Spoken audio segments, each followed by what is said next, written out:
ৰাজ্যজুৰি এতিয়া বৰ্ণাঢ্যৰ হাহাকাৰ আমিনগাঁৱতো একেই পৰিৱেশ কিছু নিয়ন্ত্ৰণ বান পৰিস্থিতিৰ কিন্তু ফেনে ফুটুকাৰে বৈ আছে ব্ৰহ্মপুত্ৰ নদী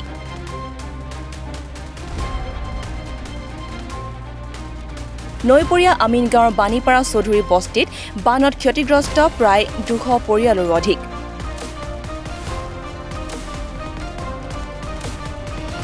ঘৰে চোতালে এতিয়া কেৱল পানী আৰু পানী ক্ষতিগ্ৰস্ত হৈছে কেইবাটাও বাসগৃহ থাকিবলৈ নোহোৱা হৈছে বাসগৃহ জিলা প্ৰশাসনে আগবঢ়াইছে বান সাহায্য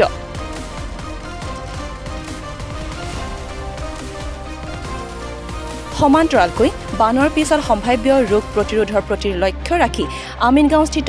ট্ৰাছেছ এণ্ড টাৱাৰ্ছ প্ৰাইভেট লিমিটেডৰ স্বত্বাধিকাৰী মোহিত শৰ্মাই বৰ্ণাঢ্যক আগবঢ়াইছে আঁঠুৱা আৰু ব্লিচিং পাউডাৰ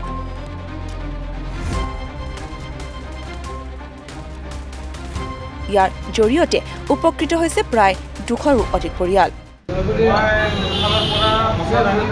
আৰু ব্লিচিং পাউডাৰ বিলাক দিছোঁ আৰু তো মই ভগৱানক বহুত মই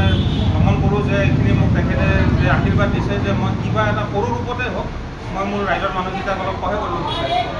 এইখিনিয়ে মানে মোৰ বহুত ধন্যবাদ আৰু মই অমৰ দাসক আমাৰ গাঁও প্ৰধানকো মই ধন্যবাদ জনাইছোঁ যে ই তাৰ অলপ সাহায্যটো মই আগবাঢ়িব পাৰিছোঁ আপোনাৰ মোটামুটি কমচে কম মই জানাত মই এতিয়ালৈকে মই 200টা পৰিয়ালক মই হেল্প কৰিছোঁ তাৰ বাদে বেছিও হ'ব পাৰে একজেক্ট ফিগাৰটোতো গাঁও প্ৰধানৰ ভিতৰতে কিছু নিয়ন্ত্ৰণ হৈছে আমাৰো পানী উঠিছিল ভিতৰত মোৰ প্ৰেমাইচিছতো কোম্পানীৰ প্ৰেমাইচিছতো পানী উঠিছিলে এতিয়াও আছে অলপমান এতিয়াও আছে কিন্তু হয় অলপ টিকি লৈছে পৰিস্থিতি পানীটো কমি আছে আশা এইটোৱে কৰিছোঁ যে পানীটো সোনকালে ওলাই যায় আৰু গোটেইখিনি ৰাইজৰে ভাল মংগল হয় যোৱাকালি আমি গোটেইখিনি ছাৰ্ভে কৰিলোঁ কিমানখিনি আমাৰ এফেক্টেড হৈছে প্ৰায় আমাৰ যিটো আমিনগাঁও মিৰেনপাৰা পানীপাৰা ধুতি বস্তি আদি কৰি গোটেইখিনি মানুহ ছাৰ্ভে কৰা গ'ল তাতে প্ৰায় 172 আমি হাউচ হোল্ড পালোঁ প্ৰায় এনেকুৱা ঘৰ পালোঁ আৰু তাতে আমাৰ 937 আমি মেম্বাৰ পালোঁ সেই গোটেইখিনি মানুহক সামৰি কিনে আমি চৰকাৰক আমি আমাৰ প্ৰশাসনক আমি ক'লোঁ সেই ডাটা হিচাপে আজি ৰিলিফ দিয়া মানে আয়োজন কৰা হৈছে প্ৰায় 172 পৰিয়ালটা মানে গোটেই আমিনগাঁও পানীপাৰা